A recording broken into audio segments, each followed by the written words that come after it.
गंगा के किनारे बसा एक छोटा सा गांव था। वहाँ के लोग सीधे सादे और मेहनती थे, लेकिन गरीबी उनके जीवन की स्थायी साथी थी। उसी गांव में रहता था रामदीन, एक निर्धन मजदूर।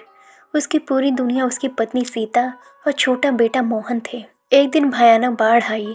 गंगा उफान पर थी। गांव के कई घर बह गए। लोग जान बचाकर ऊंचे स्थानों की ओर भागने लगे। रामदीन का घर भी बाढ़ की चपेट में आ गया। वह किसी तरह अपनी पत्नी और बच्चों को लेकर बाहर निकला, लेकिन तेज धारा में उसकी पत्नी सीता उससे बिछड़ गई। रामदीन पागलों की तरह सीता को ढूंढता रहा, लेकिन वह नहीं मिली। टूटे मन से वह अपने बच्चे को लेकर शहर चला गया, जहां मजदूरी करके पेट पाल सके। शहर में रामदीन को एक सेठ के यहाँ काम मिल गया। सेठ बहुत धनवान था, लेकिन दिल से बेहद कठोर। वह मजदूरों को इंसान नहीं मशीन समझता था। छोटी सी गलती पर गालियाँ और मारपीट आम बात थी।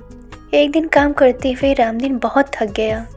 भूख और कमजोरी के कारण उससे गलती हो गई। सेठ आग बबूला हो गया और उसे बेरहमी से पीटने लगा। उसी समय एक बूढ़ी औरत वहां आ पहुंची।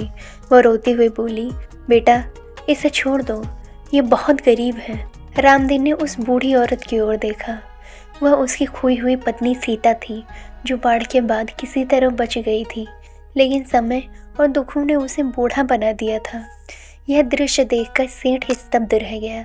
पहली बार उसके हृदय में करुणा जागी। उसे अपनी क्रूरता पर शर्म आने लगी। उसने रामदीन को उठाया, उसके घाव पर मरहम लगाया और बोला, आज मुझे समझ आया कि असली ताकत इंसान को कुचलने में नहीं, बल्कि उसे संभालने में है।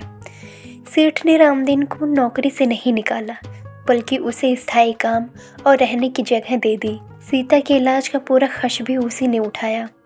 रामदीन का परिवार फिर से बस गया। सेठ का हृदय परिवर्तन हो चुका था। उस दिन न धन जीता न शक्ति, बल्कि मनुष्यता की जीत हुई।